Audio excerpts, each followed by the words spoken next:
are here to talk to you about something that we probably already know, but we want to provide some new ideas to tackle with it. On the average, for the company we work for, we noticed that from 23 to 40% of the development time is completely wasted due to the technical debt. Also Stripe published that kind of data in an internal survey that they made across all of the team. In particular, I am Michele Olivo, head of front-end development in Crispy Bacon. And with me, there is my colleagues Filippo Bonfante, which is a senior front-end developer in our team.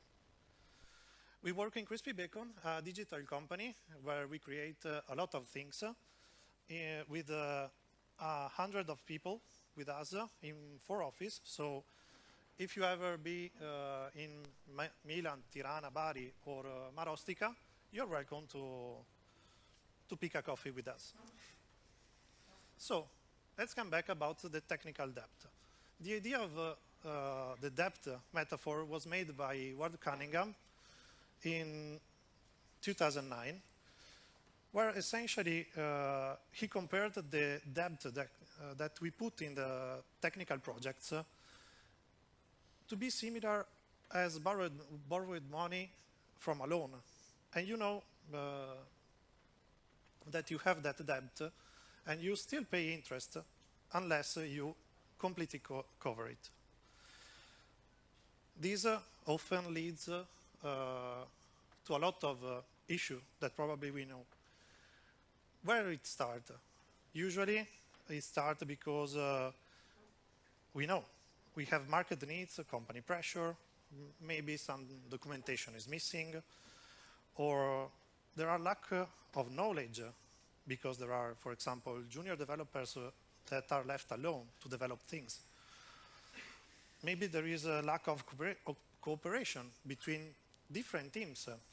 We know the fight about is the backend, no, is the backend, why the designers put that stupid table with links and cannot accept a button like we saw. Or we have unclear requirements and many, many more. But for sure, the worst approach that we can have, or we must have sometimes, is to say these kind of things.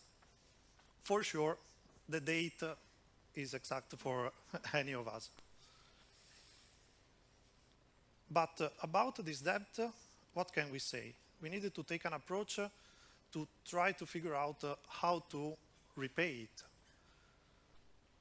And we know that the effect that we have over time is essentially that we're consuming effort, and in the end, we continue to waste effort to work on the same things. So in the end, we never will be able to develop new things. I think that this is a good image to explain why, what happens in the end when you get trapped by the tech debt. And when the water starts rising,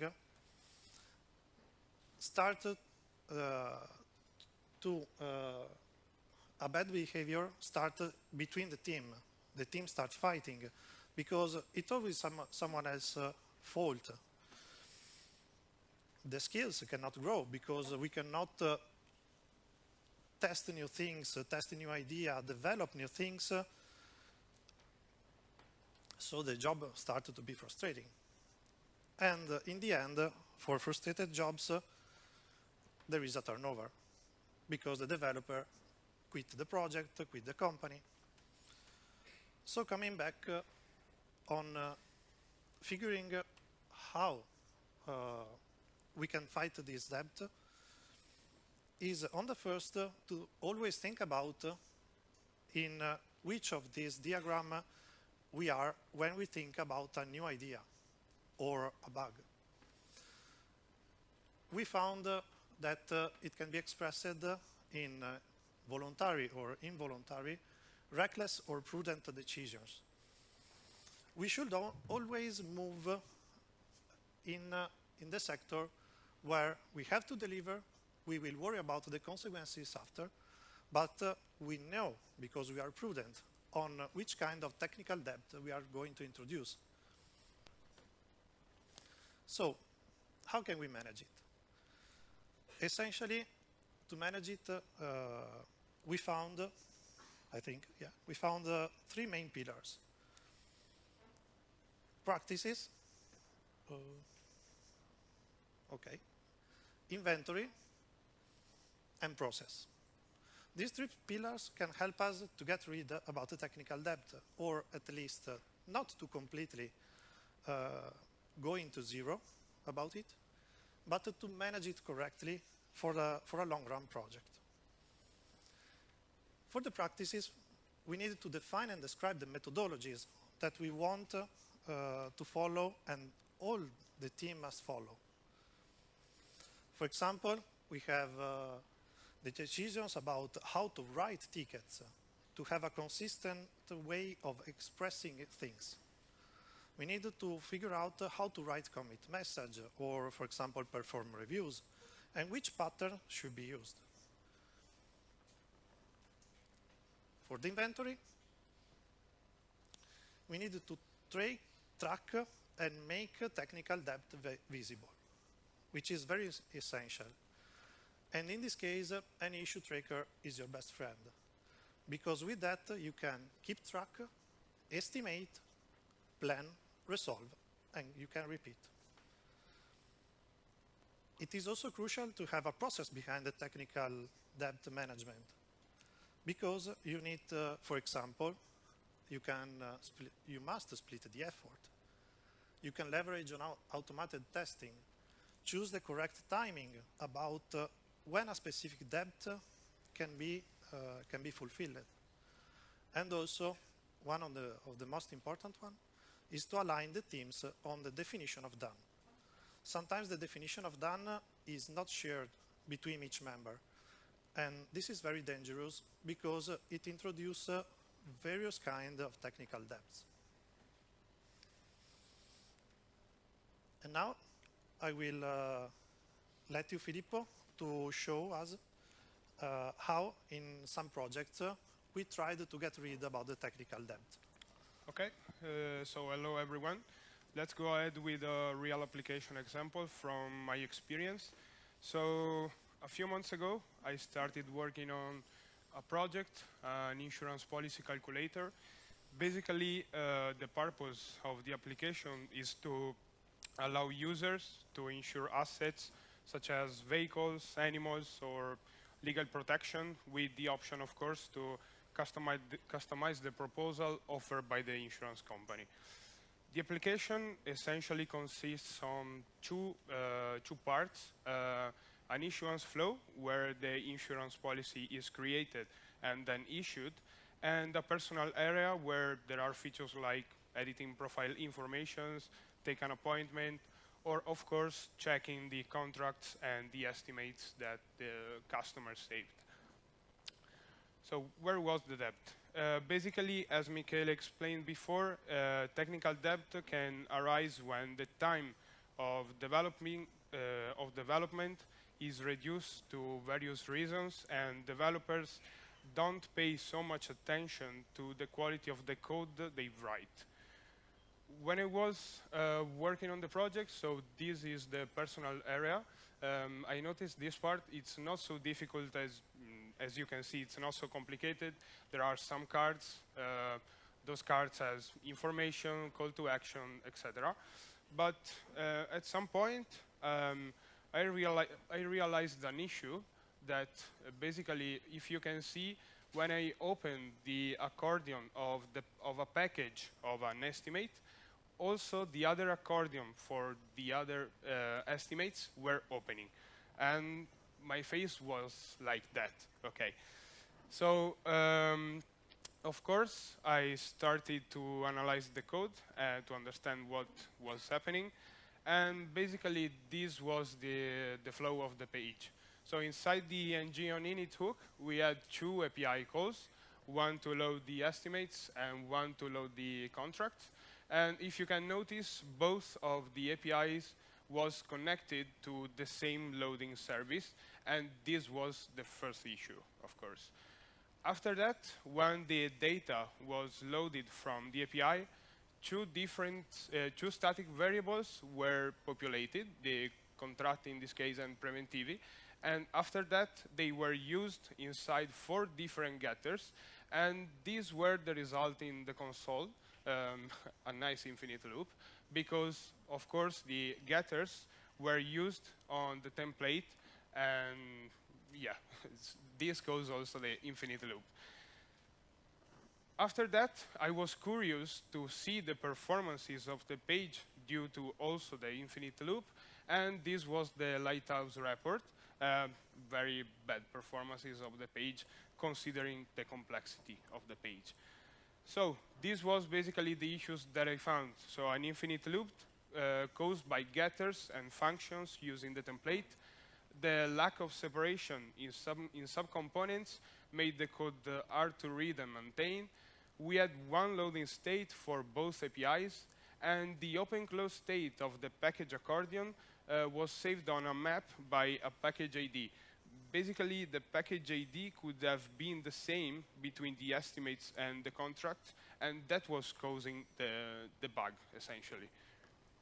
So to solve those issues, of course, what I did is to replace the getters and use the observables, and the code was simplified. Also, the loader was attached using the fork join, and everything was working right.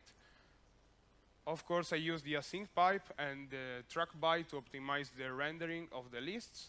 And I applied this smart component pattern to separate the code and make it more maintainable and, of course, readable. After that, I ran another time Lighthouse. We had an improvement of performance, not the best, but we have improvements on the page. We had other issues not related to this specific section. By the way, we had an improvement, of course, and not yet the infinite loop. So how can we prevent those situations? Basically, I think that a very important aspect of in a project, especially when we work in a team settings, are code reviews. Code reviews are crucial and ensure familiarity with the code base and keep everyone updated when the code changes and grows, and also are an opportunity for developers to grow during the reviews. Also, we don't have fear to request changes because it's better to discuss a doubt or a potential issue early than rework poor quality code later. We can also set up a template to ensure consistency and help the developers to check their pull request and add details also for the reviewer. We can also make usage of support instruments, like here I put SonarQube. With static code analysis, it helps us to do automatic reviews and allow us to find code smells that are difficult often to detect inside pull request. But before intervening inside the pull request, I think that using git hooks and ASCII with a good process can help us to ensure that our code respect the rules we defined. So how can we fight technical debt? Technical debt can be resolved, I think, in 2 ways, majorly, automated testing and refactoring. Of course, when we work on the code and we work in a feature, we have also to decide and to identify if it is the right time to rework some code that it's not related to a feature or something else that we are doing, because if it's not the right time, so just to have more quality to the code that we fix, because I think that if we don't have the time to rework the code or a bug that we saw in that specific moment, I think it's a good thing to track an issue somewhere, because the transparency is the key to deal with technical debt. We can fix what we can see, and it's important that other colleagues and in the team see that we have debt and someone should fix it. So good issue tracking, and it's important to allocate resources to refactoring code and fixing bug. And in my opinion, it's important also to refactor code before developing and integrating new features. So last but not least, it's important also to celebrate the achievements that we had through refactoring. And it's also important, also for PMs and for the sales, that what we do is visible with tangible results. So we arrive at the end of our speech. What we can say is that technical debt is inevitable in the project, and we must accept it. While intentional debt can be a useful tool to achieve short-term gains, managed debt can lead to deal with long-term consequences. So it's important also that in the development team, we find a balance within our rapid innovation and a sustainable and high-quality code. I want to close with this quote, so that by managing technical debts through best practice, we ensure the success and longevity of our software project. Thank you so much. Thank you. Thank you.